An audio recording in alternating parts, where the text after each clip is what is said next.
Bienvenidos a una edición especial de Motivados con Susana. Mi nombre es Susana Montero y para mí es un verdadero honor y placer estar aquí compartiendo este escenario con una gran amiga y profesional con la cual he tenido el honor y el placer de trabajar diferentes actividades promoviendo la salud mental en nuestros niños, en nuestros jóvenes y en nuestros adultos en diferentes escenarios. Ella es Silvia Lugo, a la cual le pido un fuerte aplauso. Gracias Susana por la oportunidad. Silvia, bienvenida. ¿Cómo estás? ¿Cómo te encuentras? Cuéntanos un poco lo que ha sido tu trayectoria. Comencemos hablando un poco sobre tu preparación académica, en dónde estudiaste y cuáles son los proyectos que tienes en mente. Pues comencé mis estudios en Barry University de psicología y una vez terminé ese bachillerato me fui a hacer la maestría en John F. Kennedy University. Hice una maestría en psicología deportiva y actualmente estoy terminando mi programa doctoral en psicología clínica en Miami, en la Universidad Carlos Albizu, el recinto de Miami. Cuéntame cómo ha sido esa experiencia. Sabemos que después de la pandemia el mundo ha tenido un gran cambio. Ahora estamos un poco más conscientes en lo que es nuestra salud mental y ver de qué manera podemos promover este tipo de iniciativas en nuestros niños y jóvenes y particularmente a aquellos que se dedican a la práctica del deporte. Correcto, como bien vemos ahora hay mucha más conciencia de lo que es la parte mental, de cómo influye, no solamente en el deporte, pero fuera del deporte. Y para mí ese doctorado en psicología clínica lo que ha hecho es darme las herramientas para trabajar a veces unas situaciones que no solamente se presentan dentro de la cancha o el terreno deportivo, pero sino también afuera, en la casa o en situaciones interpersonales. ¿Cómo ha sido esta evolución en cuanto a tu preparación y las experiencias que has tenido? Sabemos que has trabajado con diferentes deportes, has trabajado desde categorías de ligas menores y hasta a nivel profesional. Estábamos corroborando lo que ha sido tu trayectoria y las experiencias que has tenido con equipos profesionales. Tenemos que trabajaste con los Piratas de Pittsburgh. Cuéntanos cómo fue esa experiencia.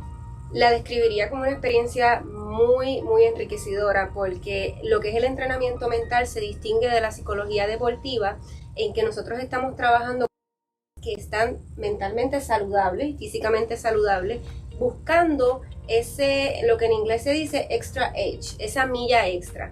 Entonces, cuando trabajamos el entrenamiento mental, particularmente en la organización de los Piratas, nos enfocábamos en trabajar con atletas que estaban en su momento más importante de la carrera y cómo se mantenían rindiendo conscientemente en ese momento.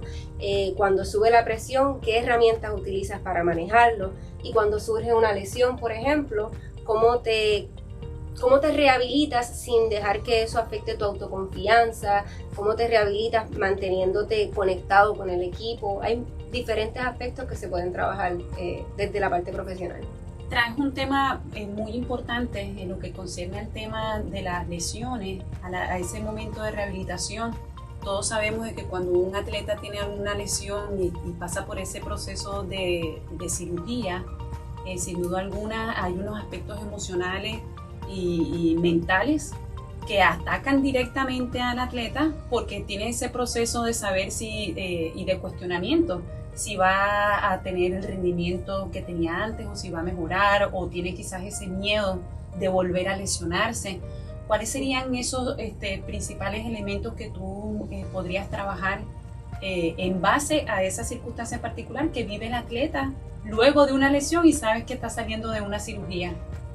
Esa es tremenda pregunta porque una de las razones por las cuales muchos de los atletas se lesionan es por el alto nivel de estrés que están experimentando.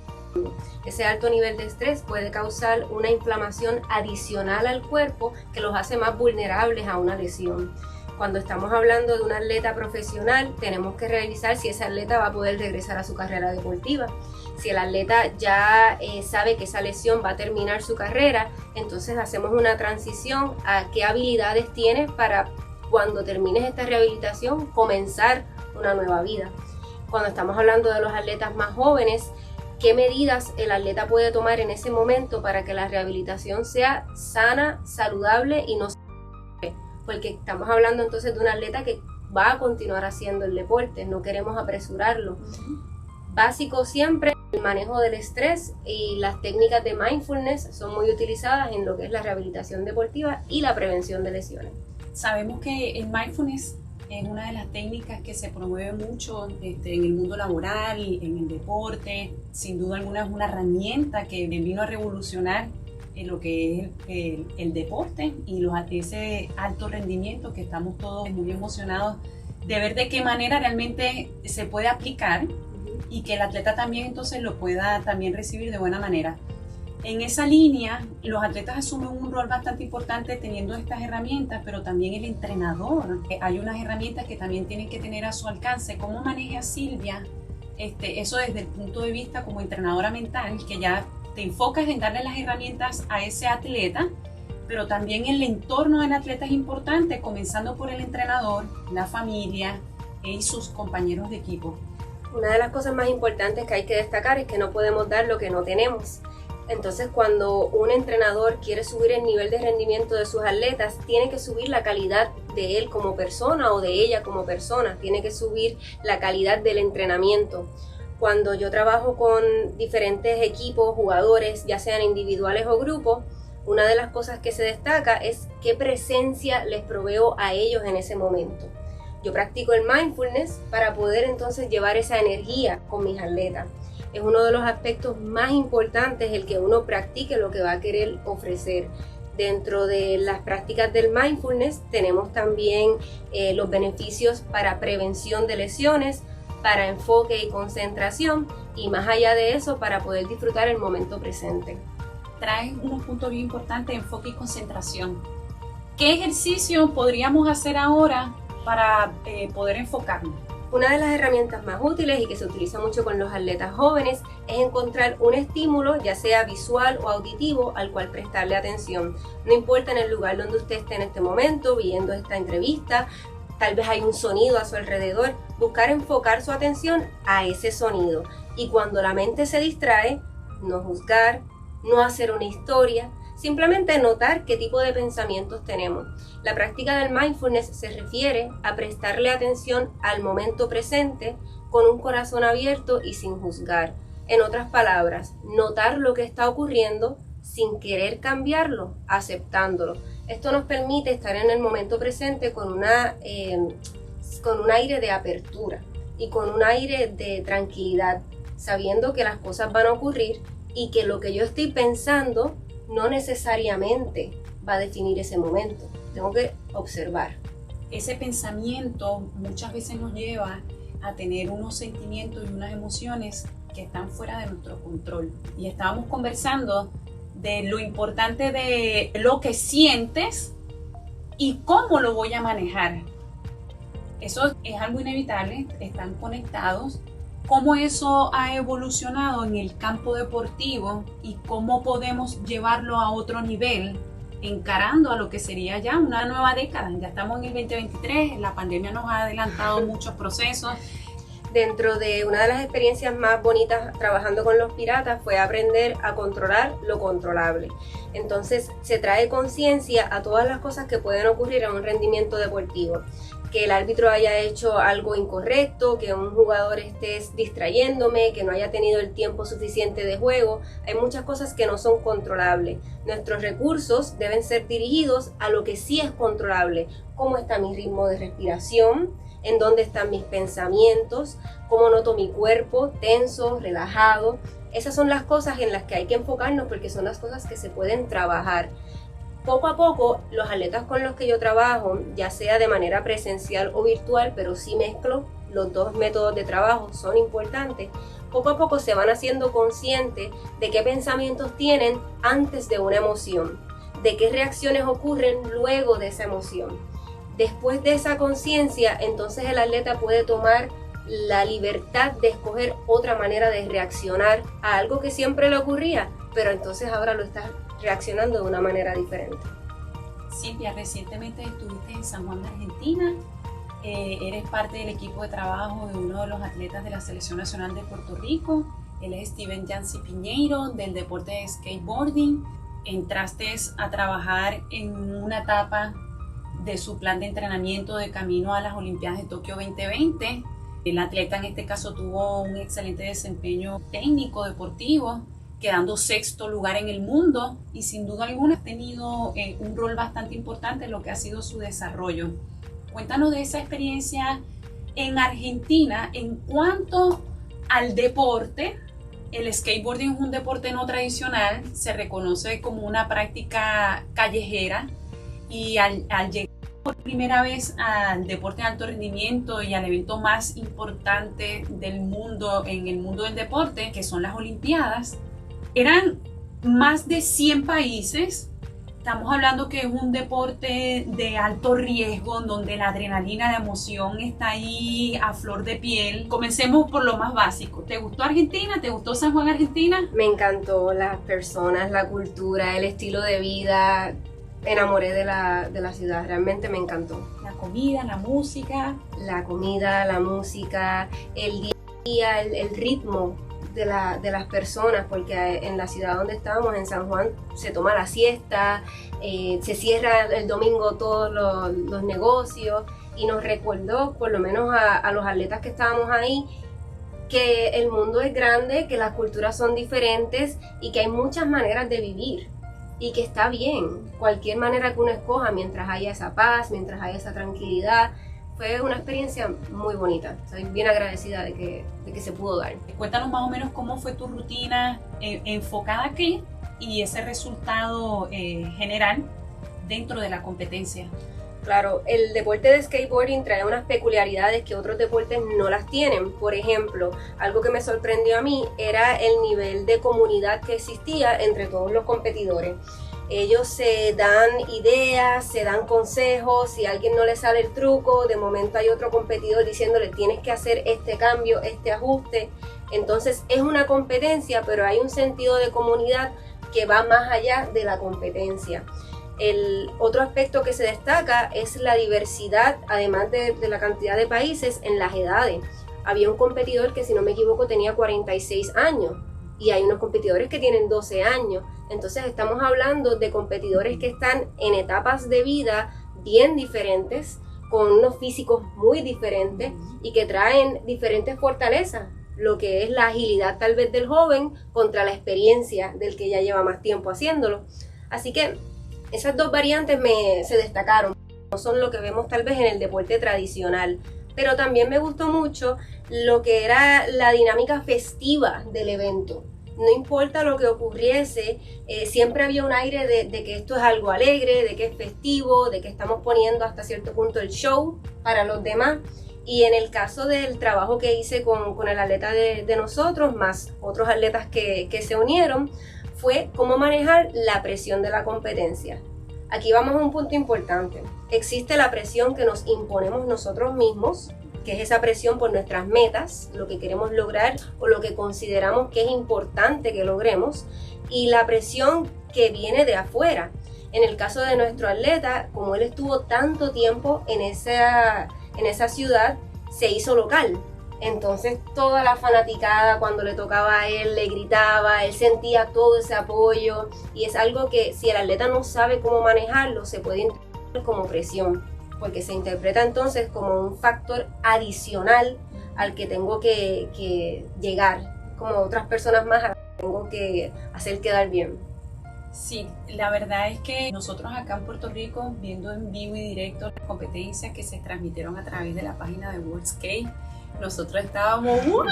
¡Qué emoción! Y más que todo porque nos dimos cuenta que los atletas pueden coordinar la rutina con la que colocan mientras le toca. Entonces fue demasiado emocionante ver a Steven cuando él quedaba como 5, 4, 3 segundos, 2, y entonces él pedía la canción, y nada más y nada menos era la de Bad Bunny. O sea, no esperábamos menos.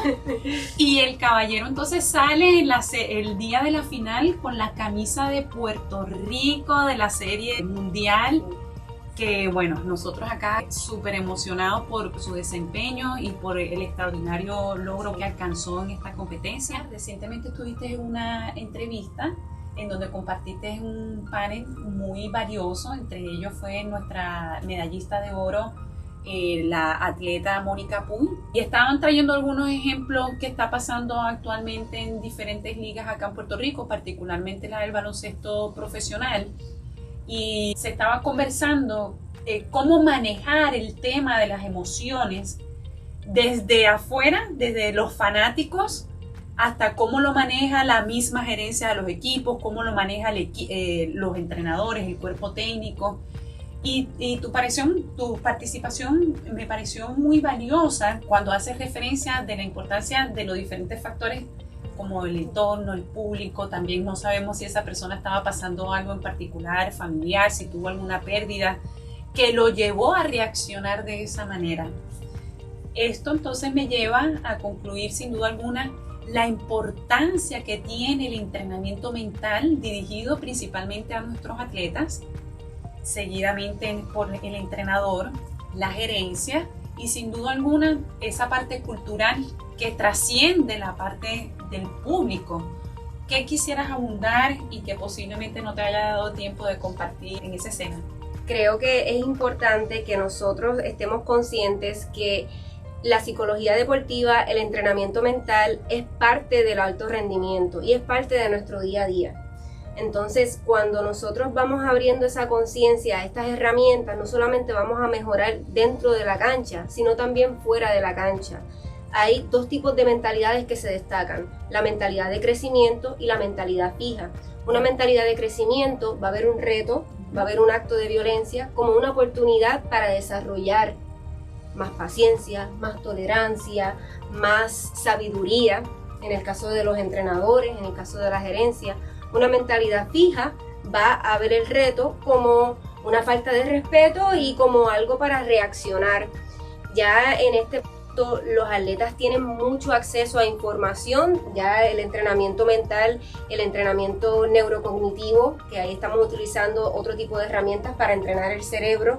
Todo ese tipo de entrenamiento es accesible, hay información, hay recursos. Aquí en Puerto Rico, si sabes inglés, allá en Estados Unidos, la persona que no está entrenando ahora mismo está cojo. Le falta uno de los elementos y su competencia los está entrenando. Entonces, si tú eres un atleta en Puerto Rico, en cualquiera de los niveles, y quieres jugar fuera de Puerto Rico, tienes que atender este componente, porque se está atendiendo en otros lugares. Si no, vas a poder llegar tal vez, es verdad, siempre se llega, pero ¿cómo va a ser tu experiencia? ¿Cómo vas a reaccionar a esos retos?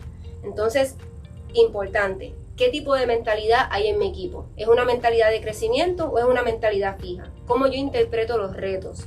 ¿Y cómo yo busco crecer y aprender de los retos?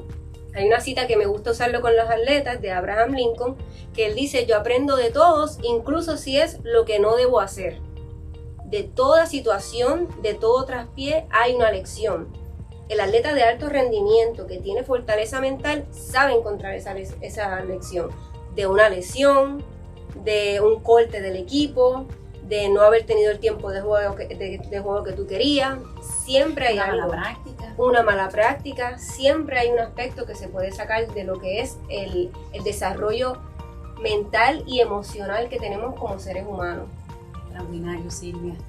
Cuéntanos, ¿qué tienes como meta para el próximo año? ¿Cuáles son, en qué se está abriendo camino Silvia? ¿Qué podemos esperar a través de Juego Mental? Me gustaría poder llegar a más atletas, ya sea de manera virtual o de manera presencial. Me gustaría poder continuar educando a los atletas de Puerto Rico, particularmente a los atletas más jóvenes, de lo que es el entrenamiento mental y de qué maneras pueden utilizar ya su playlist antes de comenzar el juego, sus 3 minutitos para enfocarse en la respiración, de qué manera ellos pueden utilizar ya el entrenamiento mental para que vean la diferencia en cómo juegan, cómo disfrutan y cómo se concentran en los rendimientos. El próximo año voy a estar completando lo que sería mi internado en la psicología clínica. Una vez termino eso, ya puedo trabajar con otros temas que tal vez son un poquito más serios, ¿verdad? Más severos, y tal vez trabaje con otro tipo de población. Pero actualmente mi enfoque son los atletas jóvenes, los atletas que quieran integrar la parte mental y que quieran disfrutar más de su rendimiento. Importante, sigan a Silvia Lugo en las redes sociales como Juego Mental LLC. Están en las redes sociales, en Instagram, estás en Facebook. También Silvia ha tenido como meta poder crear contenido educativo, informativo, así que estaremos atentos a tus redes para que te mantengas motivados con Susana. Así que Silvia, muchas gracias. Un fuerte aplauso para Silvia. Los esperamos en una próxima edición porque vendrán muchas cosas hermosas. Aquí, como siempre, su servidora Susana Montero para promover el deporte, el arte, la cultura, la música y muchas cosas hermosas que están pasando a nuestro alrededor. Tenemos 3 bloques de cartas con diferentes temas. Uno trata de efectividad, decisiones y objetividad. Vas a tomar una de cualquiera de los 3 bloques, la compartes con nosotros y si tienes alguna reflexión, la compartimos. Yes. Muy bien. Interesante. Esta dice Magic Hour o la hora mágica. In cinematography, the magic hour is the hour just before sunrise or after sunset, when the conditions are perfect for filmmaking. Entonces está hablando de que en el cine la hora mágica es la hora justo antes del amanecer o justo después del atardecer, cuando las condiciones están perfectas para grabar. Most of us have our own magic hour. Eso es verdad, muchos de nosotros tenemos nuestra propia hora mágica. A particular time of the day when we are at our most efficient and productive. Una hora particular del día donde nos sentimos más efectivos y más eficientes. Thinking over your usual working routine, try to work out when your own magic hour is. By scheduling your most important task during this time, you can best benefit from your own most productive moments. Me encanta. Nos exhorta a que pensemos en nuestra rutina de trabajo usual y que tratemos de identificar cuál es nuestra hora mágica, haciendo un itinerario de nuestras tareas más importantes durante ese tiempo en particular para tener los mejores beneficios de nuestros momentos más productivos. Me encanta que lo llame la hora mágica. Wow. Me encanta que lo llame así. Ajá. Y es muy cierto. Sí, ¿te pasa? Sí, ¿Cuál es tu hora mágica? Pensándolo desde esta perspectiva, mi hora mágica es ese atardecer. Sí. Cuando llega la tarde, todavía está el sol, que todavía siento la luz del sol y todavía hay día, pero ya está llegando la noche y entonces me da un poquito de prisa. Como que se me va a acabar el día, ¿qué me queda para hacer? Y es mi hora mágica porque en ese momento me enfoco antes de que se acabe el día. ¿Qué quiero terminar? ¿Qué quiero hacer? Antes de que comience la noche. Es una hora bonita porque hay una transición entre lo que ya ocurrió y lo que va a ocurrir más adelante. ¿Cuál es la tuya? Wow. Pues fíjate, mi hora mágica sin duda alguna es en la mañana.